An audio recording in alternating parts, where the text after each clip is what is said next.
Hello boys and girls. मागच्या व्हिडिओमध्ये आपण फ्युचर टेन्स संपवलेला आहे. It means we have finished all the tenses. Present टेन्समधले 4, पास्ट टेन्समधले 4 आणि फ्युचर टेन्समधले 4. In total we have learned 12 kinds of tenses. 12 प्रकारचे काळ आपण शिकलेलो आहोत आणि तुम्हाला आधीच सांगितलं होतं आणि आपला एक धडा, एक कविता झाली, त्या ठिकाणी तुम्हाला दाखवलेलं आहे की टेन्सवर प्रश्न विचारलेले होते. त्यामुळं आता तुम्ही काळाचं महत्त्व चांगलं लक्षात ठेवायचं आणि चांगले पक्के करायचे फॉर्म्युल्यासहित. फॉर्म्युला म्हणजे सूत्र. अगदी थोडक्यात सूत्र जरी तुम्ही डोक्यात ठेवलं तर तुम्हाला टेन्स आयडेंटिफाय करायला अडचण येणार नाही, ओळखायला अडचण येणार नाही आणि त्याचं रूपांतर दुसऱ्या काळात करायला सुद्धा अडचण येणार नाही. हा एक चॅप्टर टेन्सेसचा म्हणजे काळाचा आपण संपवलेला आहे. आज या व्हिडिओमध्ये आपणाला 1.3 म्हणजे तिसरी कविता जी आहे, hope is the thing with feathers किंवा फीदर्स. आता ओपन युअर नोटबुक्स, वया काढा आणि वर टायटल लिहा 1.3 hope. It is in single inverted comma. त्याला सिंगल अवतरण चिन्ह लावलेलं आहे. का ते मी नंतर सांगतो. तुम्ही तसं लिहून घ्या आधी. टायटल तर लिहा, hope is the thing with feathers.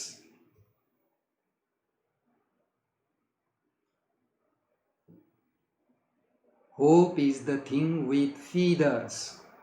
आता अर्थ सांगतो, याच्याबद्दल मी उद्या डिटेल जास्त सांगेन. होप म्हणजे आशा.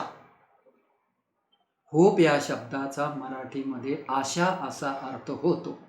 तुम्हाला माहिती आहे ना, माणूस आशेवर जगतो, आकांक्षेवर जगतो, इच्छाशक्तीच्या जोरावर जगतो. होप असते, आपल्या मनामध्ये काहीतरी आशा असते. आता कसं, उद्या मी शिकेल, असं करील, तसं करील, गाडी घेईल, बंगला घेईल, या आशेवर सगळं चाललेलं असतं. परंतु टायटलचा अर्थ काय होतो? Hope is the thing with feathers म्हणजे आशा म्हणजे पिसं असलेली वस्तू किंवा पिसं असलेली गोष्ट. फीदर्स किंवा फेदर्स, काही जण फेदर्स पण उच्चार करू शकता, ते लक्षात घ्या. याचा अर्थ होतो पिसं. आता तुम्ही एखादा पक्षी जर डोळ्यासमोर आणला तर त्याला असे 2 पंख असतात मोठे, राईट? It has 2 wings. पण त्या विंग्समध्ये फीदर्स असतात, छोटी छोटी पिसं असतात. Take the example of peacock.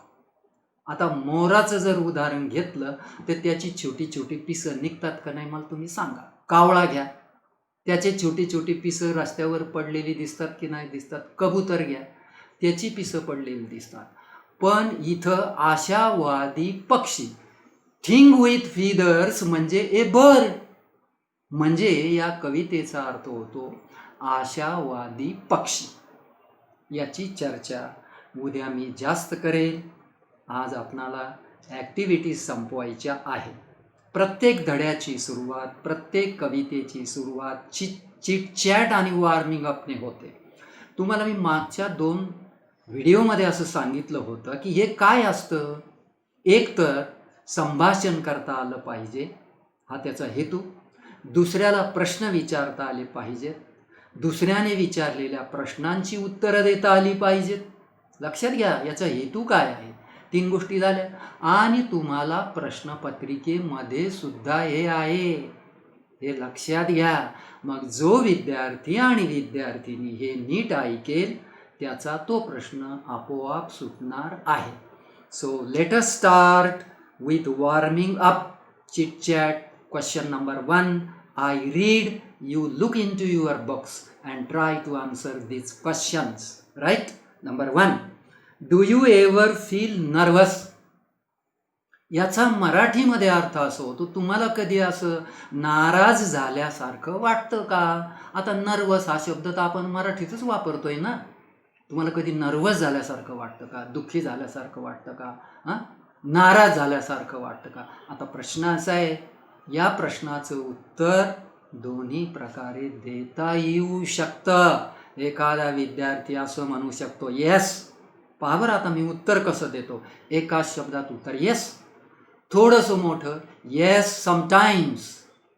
हे उत्तर जास्त महत्त्वाचं आहे. समटाईम्स शब्द टाकलाय मी त्याच्यामध्ये. Yes sometimes. तिसरं उत्तर yes I feel nervous sometimes किंवा समटाईम्स आय फील नर्वस. हो, कधी कधी मला खिन्न नाराज झाल्यासारखं वाटतं. झालं एक उत्तर.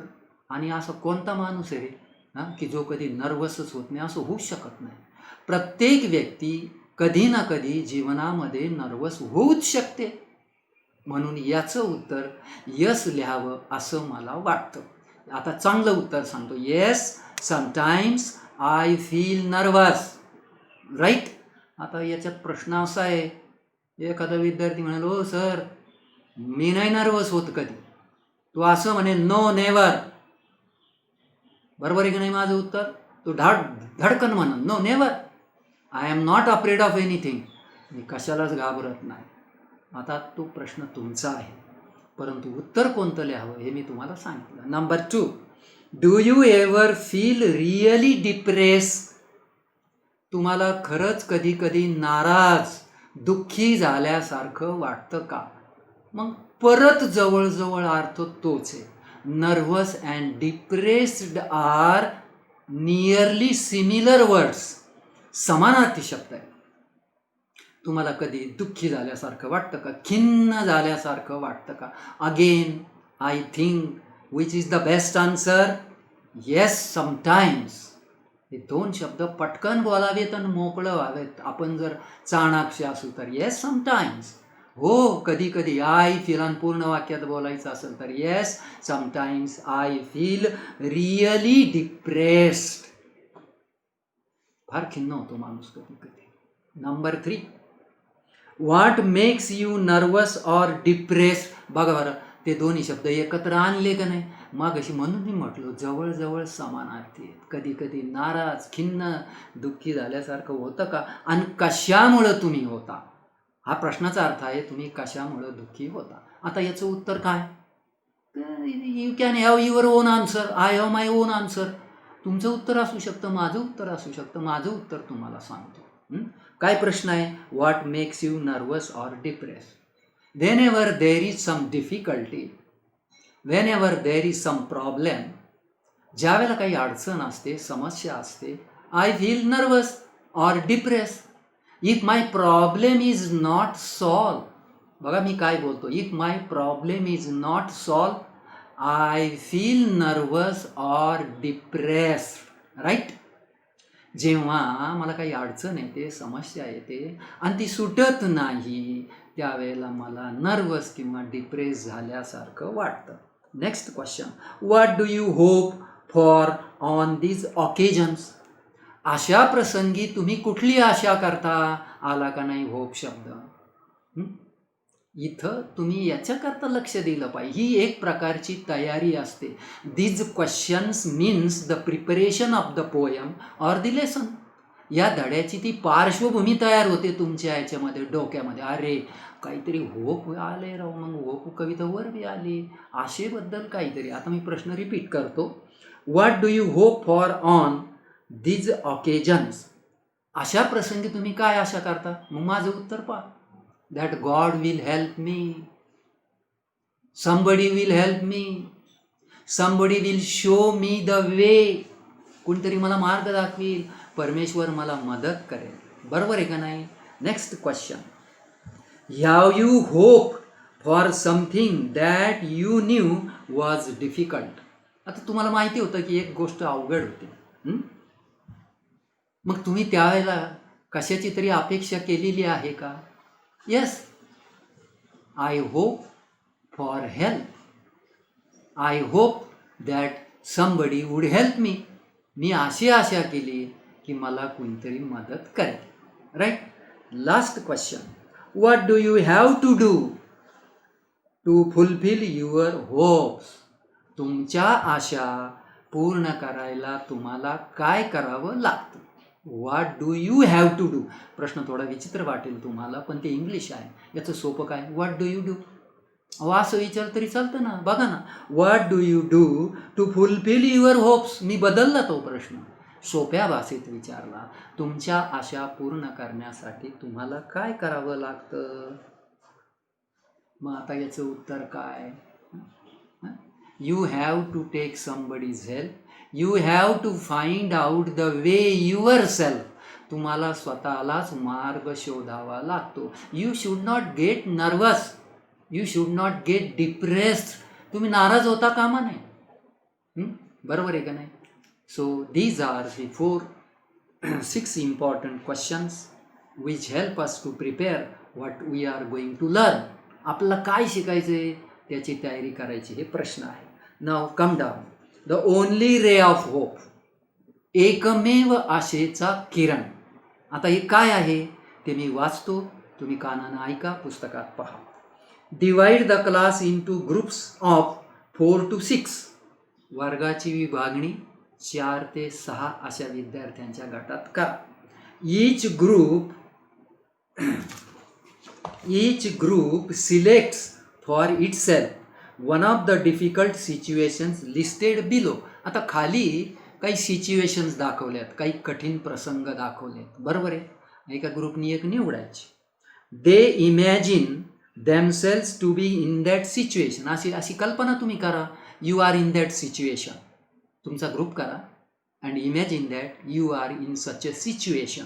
अशा परिस्थितीमध्ये तुम्ही सापडलात. You are trap in such difficult situation and carry on with the rest of the activity. आणि खाली काही ॲक्टिव्हिटीज दिलेल्या आहेत त्या सोडवा. आता पहा खाली ए. आता इकडं ए चित्रामध्ये. आता ते काय आहे मी ते वाचतो, खुलासा दिलेला आहे. A group of passengers are maroon on an island in the middle of the ocean.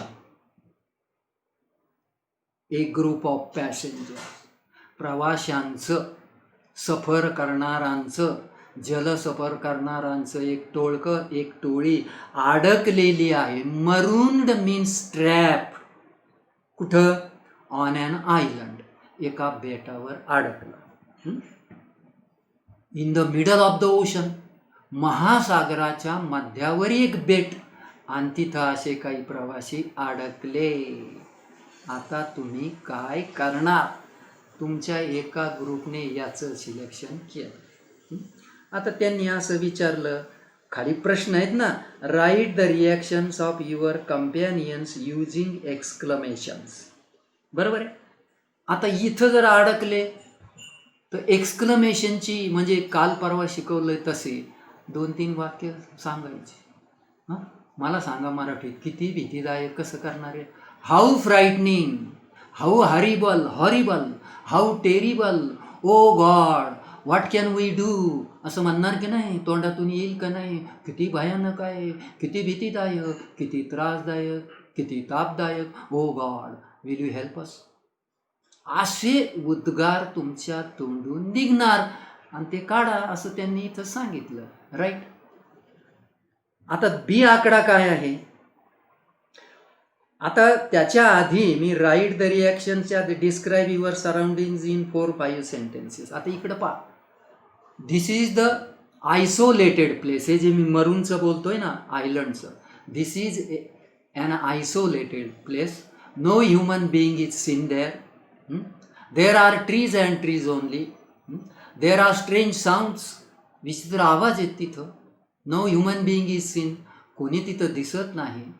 असं तुम्हाला प्रत्येक चित्रात जे काही दिलं त्याचं 2-3 ओळीत वर्णन करायचं. There are snakes, serpents, pythons, different kinds of insects.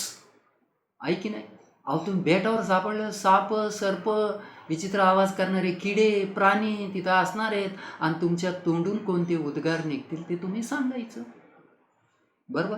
आता आपण बी आकडा पाहू. What is B about. Picture number 2 किंवा 2. A group of pilgrims travelling on foot have lost their way in a thick जंगल.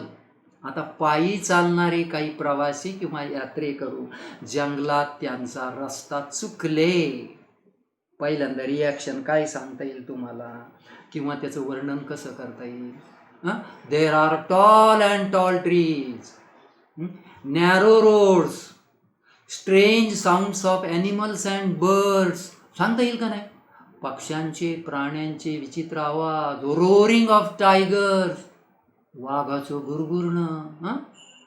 असं तुम्हाला 4-5 ओळीमध्ये त्या प्लेसचं वर्णन करता येईल ना. इट्स ए फ्रायटनिंग प्लेस, घाबरवणारी जागा आहे. टॉल ट्रीज आहेत, नॅरो रोड्स आहेत, ग्रीन ग्रास आहे, स्ट्रेंज साऊंड्स आहेत, strange sounds of animals and birds we hear, आम्हाला ऐकायला जातात, असं सांगता येईल ना तुम्हाला. आणि मग रिॲक्शन परत तीच तुमची, oh God, how frightening, how terrifying, nobody is here, what is this, what a terrifying place. वाटणे आत्ता शिकवलं, वाटणे ना हाऊने एक्सक्लेमेशनची 2-2 वाक्य नाही तयार करता येणार का? करता येतील. आता 2 मिनिटापूर्वी तुम्हाला सांगितलं. Number C, what is that picture about? Let us see. A team of players from an office have got down at the wrong place on a highway. एका ऑफिसमधली एक टीम आहे, ती काय झाली? ती प्लेयर्सची टीम आहे, खेळणारी टीम आहे. रस्ता चुकली कुठं? On a highway. They lost their way on a highway at night, आणि विशेष म्हणजे रात्रीच्या वेळी. It is a lonely spot. हे एकमेव ठिकाण आहे, निवांत एकांत ठिकाणी, कोणीच नाही तिथं. मला सांगा याचं वर्णन कसं करणार? It was dark, lonely place, no vehicle, no bus, no truck, no human being. It was calm and quiet, एकदम भयानक शांतता. नो मीन्स ऑफ ट्रान्सपोर्ट, वाहतुकीचं काहीच साधन नाही ना. असं 3-4 ओळीत लिहिता येईल का नाही तुम्हाला? मला सांगा. आणि मग परत एक्सक्लेमेशनमध्ये, how dark it is, what a dark place, what a dangerous place, how dangerous it is. असे एक्सक्लेमेशनची वाक्य 2-3 तुम्हाला टाकता येऊन तुमच्या भावना व्यक्त करता येतील ना, का नाही करता येणार? येणार. आता तिन्ही आपण पाहिले, त्याचं खाली जे प्रश्न दिलेत लाल टिंब करून. आता त्यातलं डिस्क्रिप्शन तर आत्ता मी तिन्हीचं सांगितलं. दुसरं काय? राईट द रिॲक्शन्स ऑफ एक्सक्लेमेशनचं ते झालं. तिसरं काय बघा, using your imagination write what is the only ray of hope for you. आता हे सांगा, तुमच्याकरता एकमेव आशेचा किरण कोणता? मागाशीच मी सांगितलं होतं.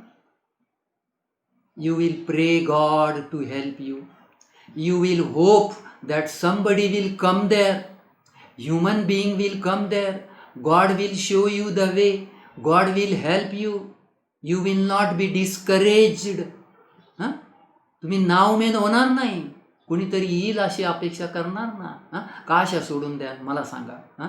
Can you leave the hope? No, you can't leave the hope. तुम्ही आशा सोडू शकत नाही. म्हणून माणूस आशेवर जगतो, आशेवर चालतो, आणि आशा ही जीवनामध्ये प्रेरणादायी असते. लक्षात घ्या. इट काय? एनकरेजेस अस. होप एनकरेजेस अस. काहीतरी घडेल, काहीतरी चमत्कार घडेल, अशी आशा आपण करत असतो. Next, 2 members of your group are going out to try to get help. आता असं झालं, त्यातले 2 members they go out, they are trying to get help. ते काहीतरी प्रयत्न करतायत 2 जण, कसली तरी मदत मिळेल अशी. आणि पुढं काय वाचा, they can take any 5 things with them. आणि ते त्यांच्याबरोबर 5 वस्तू नेऊ शकतात. They can carry 5 items or 5 things with them because they are in a difficult situation. They are in danger. Right? धोका आहे, आता अडचणीत आले, कठीण प्रसंगी आहे, अंधार आहे, कोणी बेटावर आहे, कोणी जंगलात आहे. मला सांगा, अशा वेळेला तुम्ही काय काय करा? मोबाईल घेणार का नाही? What will you carry or what these 2 persons will carry with them? Number 1, a mobile phone. Right? A रोप.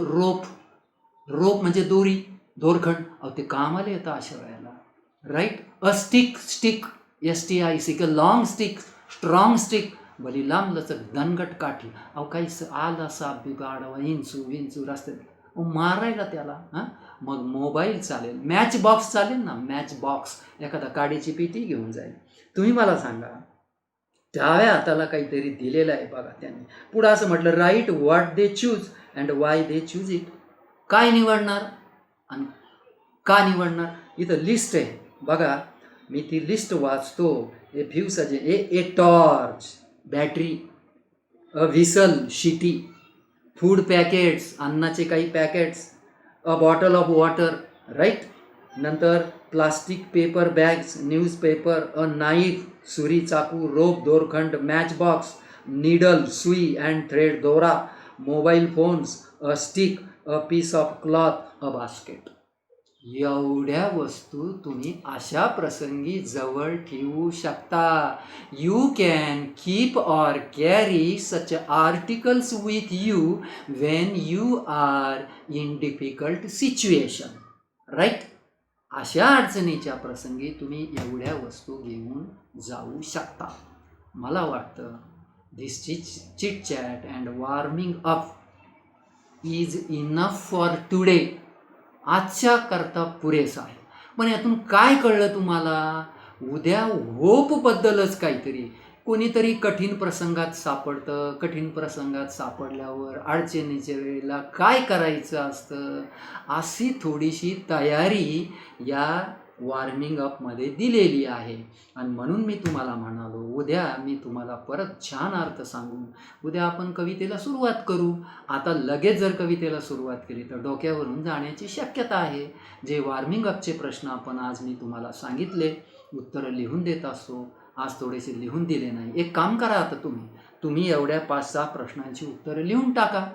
हां, नंतर मी पाहणार आहे. सगळी सोपी आहेत, काही अवघड नाही. हां, we shall continue with the poem tomorrow. Now I stop here.